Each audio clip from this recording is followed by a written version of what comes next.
everyone's like, what's your conversion rate on your website? I'm always like, I've got no idea. At Native, I had no idea. I'm just like, look. Conversion rate? No. I want money. Welcome to Digital Marketing in 5, where we talk about something that you needed to see on the internet this week. Don't forget to like and subscribe if you like this content. That being said, let's get back and let Moiz finish his thought. What's a number I never look at, which is so weird. Everyone always talks about this number, and I'm like, I never think about this number. It's conversion rate.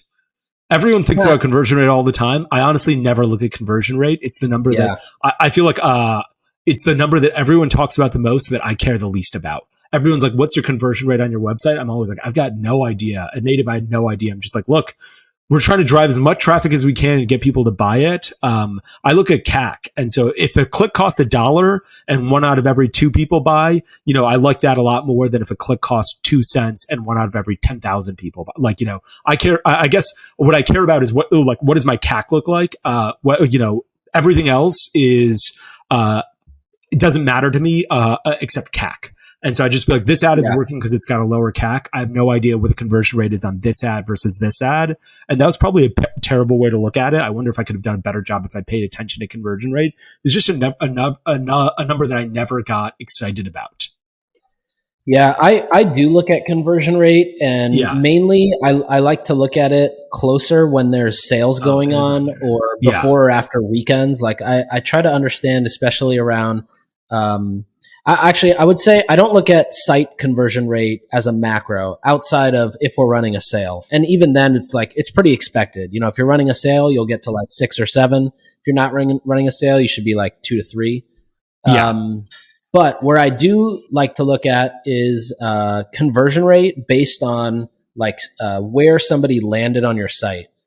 So for example, if somebody landed on different, if you're running DPA ads or you're running multiple different campaigns, it's really important to understand your AOV and conversion rate by the path of which somebody landed or came into your store.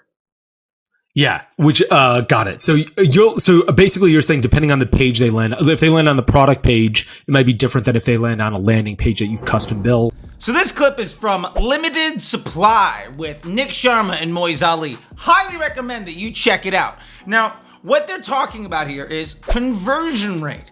Now, odds are you probably care about conversion rate. And what we're going to talk about today is why that is completely dumb. We're also going to feature one of my best friends, queen of the internet, boom, Sarah Levinger. But we'll get back to her in a minute. So, Nik and Moiz are talking about conversion rates. Let's break it down. What is conversion rate? It's a fraction. And a fraction is an excellent way for clever people to tell lies. Lies like eating all of the cookies you left out for Santa Claus before the kids wake up so that they grow to love home invaders. Lies like the red state voting map, where when you take a deep look at this, you realize that all of that red is actually far less people than all of that blue. And one of my favorite lies that we're probably all used to seeing, this DM from everybody about, do you just need a couple more clients for your SMMA?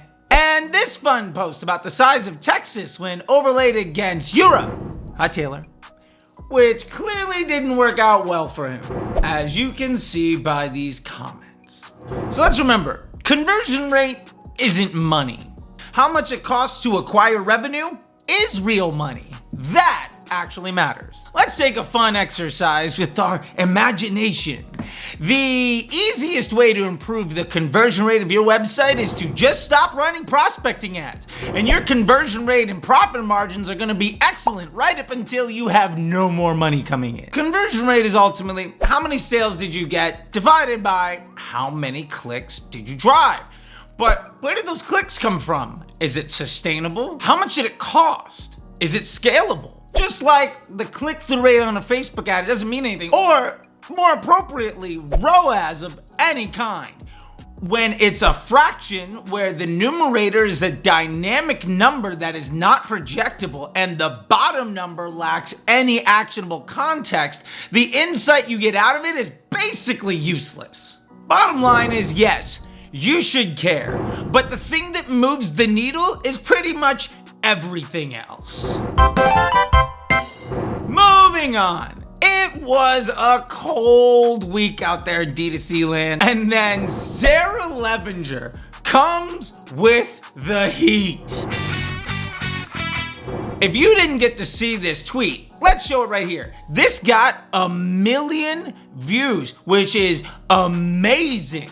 Now, sadly, when going through all of it, you can see the impressions. By the end of it, half the people made it to the last tweet. And shame on you. But Sarah, I'll read the whole thread. I read your tweets. I find your information to be impeccable, invaluable, and honestly, just intellectually stimulating. And I thought this insight was incredible. So what was the conversion rate on this ad? What was the ROAS? What was the contribution margin? Well, according to all of you that believe that attribution is real, the answer is absolutely zero.